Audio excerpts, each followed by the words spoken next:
Well, the masks are coming off, countries are showing their cards. On the one hand, we have the US, France, Germany, Italy, and the UK. On the Israeli side, couldn't be clearer. On the other hand, it couldn't be clearer that Russia, Iran, China, and to an extent Turkey is on the Hamas/Palestinian side.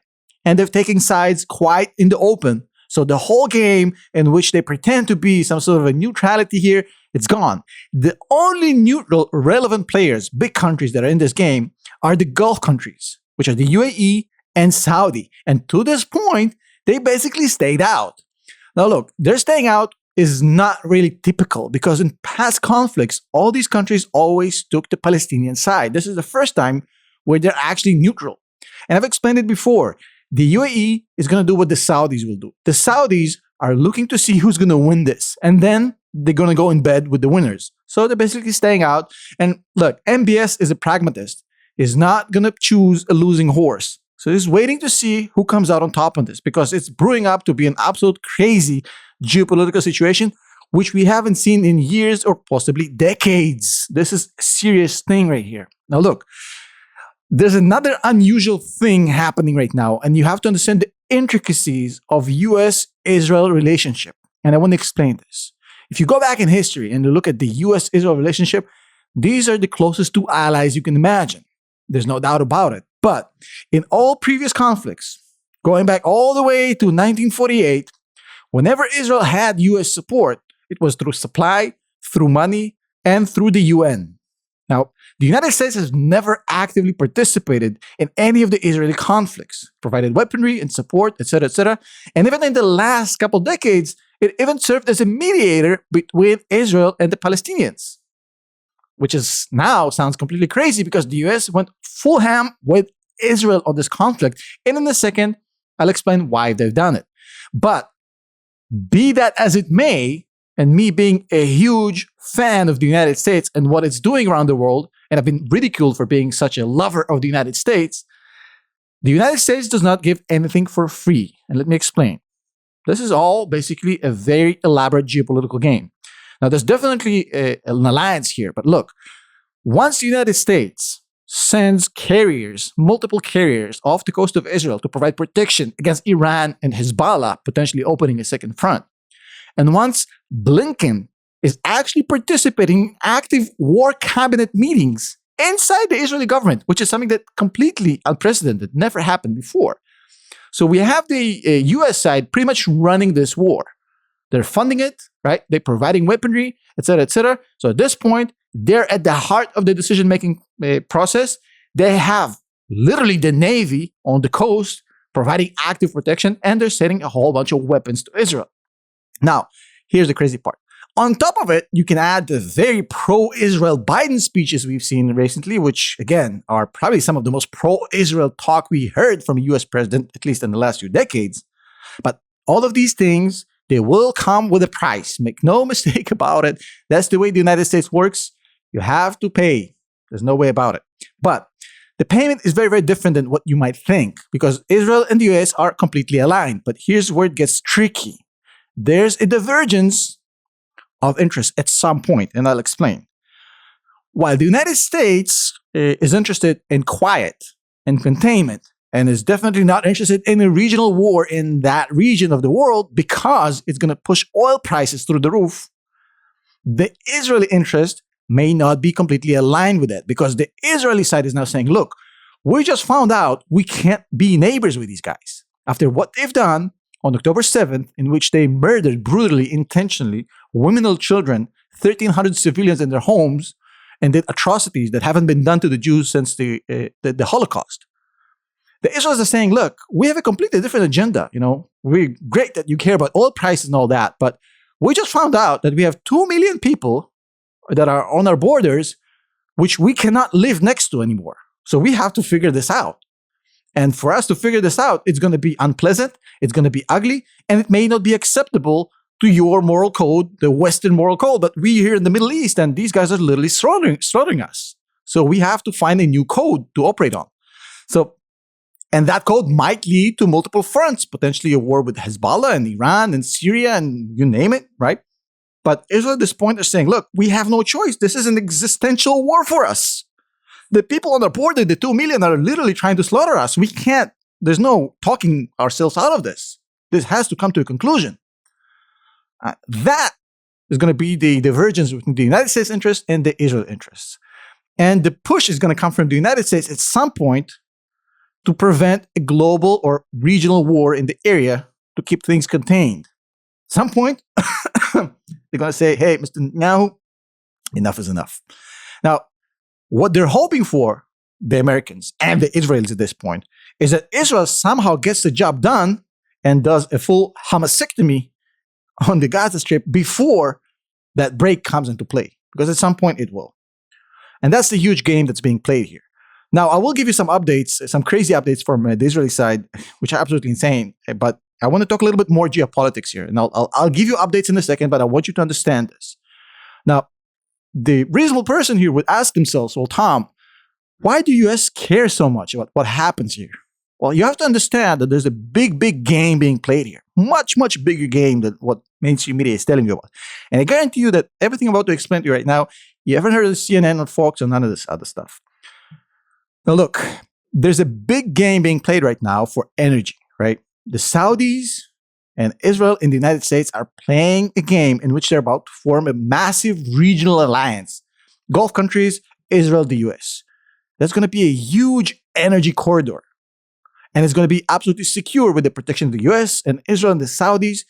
It's going to be cheap and it's going to be efficient and it's going to lift all the problems that the Arab world had with Israel. And it's going to open up a whole new channel for a massive energy corporation business venture that's going to make billions and trillions of dollars for everybody. And it's going to provide a lot of cheap oil to the United States if that corridor opens up. Absolutely insane. Now, on the other hand, you have the Iranians. And the Iranians are basically saying, well, look, we're sitting on a lot of gas.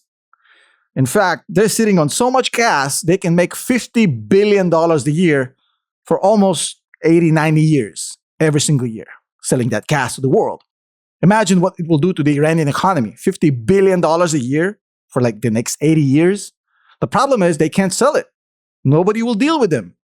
They're basically radioactive. They're persona non grata. Nobody wants to do business with them because of the US sanctions. So they're stuck with all of this potential gas they can actually sell, but there's no clients, there's no clientele. So basically what they're trying to form is an alternative alliance in which they can market this gas without the United States and its allies. So this kind of Arab-based alliance in China, Iran, and potentially they're trying to drag Saudi into this as well. So they can have their own little kind of club in which they sell their gas without the US and its friends, without Israel, obviously. The biggest problem with this is that the normalization deal that's being developed right now between Saudi and Israel will basically kill that. And if that deal dies, China, Iran, Russia, and the Saudis, and it becomes Israel, Saudi, US, India. Yes, India just left the BRICS, by the way, if you haven't noticed, and for a good reason. That's because this thing is kind of developing here. It's all about energy. If that happens, it's basically rest in peace, the Iranian energy, basically utopia. It's gone. So Israel is not so much of I would say, an ideological, obviously they hate the Jews and they hate Israel and they're horrible people, but right now it's just a business for them. They're basically looking at Israel and saying, right now, the Israelis are about to put our whole plan that we've been working on for the past 30 years, quietly conniving and basically creating this little alliance. The Israelis are about to get in the middle and ruin it for us forever. We have to make Israel disappear at all costs. This is basically a zero-sum game for us. We cannot let the normalization deal happen with Saudi. We cannot, at any price. And within the context of what I just explained to you, what might happen is that the Iranians might pull all the stops. I'm not saying that they will, but there's a good chance, and it will be a huge mistake on their part, that will basically launch Hezbollah all out attack on Israel and the Syrians, etc., and they will unleash their own rockets on Israel, etc., etc., etc. If that happens, it's going to be a massive mistake because it will be the end of Hezbollah. The United States is going to take care of that if Israel doesn't first. It's going to be the end of Lebanon, which is going to be caught in the crossfire of this, as always, Lebanon, the most unlucky country in the universe. And it's going to be essentially the end of the Iranian aspiration of a nuclear bomb. Because at this point, the mask will come off, and there ain't nobody that makes any sort of shot calling in this planet that's going to allow this version of Iran to get a nuke. Ain't happening ever again. So if they pull all the stops, that's why. But because they don't have any choice and their entire thing is about to collapse, they might. Because they're basically saying, hey, we're going for broke. That is why the United States is so involved in this conflict compared to all others. That is why all these carriers are there. The Blinken is there twice a week. Biden is going over there right now. This is a huge, huge moment that's being kind of decided how this thing is going to get played out. And in that context, you have to understand that when we're talking about whether Hezbollah is going to start a war with Israel, it's not really Hezbollah's decision. These guys are just a proxy. It's the decisions of the Iranians that will determine how this plays out. If they basically say, we're going for broke, we're going all in, then Hezbollah will go into offensive and it will be a second front. And the decision will not be made by Israel, which clearly have stated they will not invade actively and start second front on their own, at least at this point. So it will be an Iranian decision. Now, the Iranians have been talking a lot of smack lately. They've threatened Israel, then they walked it back. They started to threaten again. You have to understand that when the Iranians threaten, what they do is the same modus operandi. They take countries hostage. They take people hostage, the Gaza Strip people, the Lebanese people, the Yemenites, and they ruin countries like cancer, and they use their people to their specific goals, and then they spit them out. This is what Iran does. And it's really unfortunate to see the people that get caught in the middle in this. And I get a lot of questions about the humanitarian crisis in Gaza. I don't think that Gazan civilians should be punished. And I don't think that's what's being done on the ground. I think what's being done is an attempt to weaken the Hamas infrastructure. But because it's so freaking embedded in every single freaking infrastructure of the civilian population, people suffer. I mean, the entire Hamas headquarters is literally in the basement of the Shifa hospital in Gaza. I mean, what do you expect? So it's a very complicated situation. I'm not celebrating, the civilians that are getting hurt in this. I think it's absolutely horrendous. But what kind of choice Israel has here? Ask yourself this question. That's the question I want to leave you guys with. And that's a really important question. If you are Israel and you just had 3,000 terrorists invade your country, rape, murder, mutilate, and kill women and children and civilians, 15, 13, 1,400, doesn't really matter. Take over whole towns, terrorize your whole country, shoot rockets in your cities. What is the proportionate response to that? How many bombs is proportionate enough for that? How would you handle this? Would you make peace with these people? Would you say, well, we'll just sign a new treaty and everything will be okay. We're going to live next to these crazies. Would you? I would like to hear your comments on this in the comment section for this video. I genuinely am interested to hear your solution to this problem.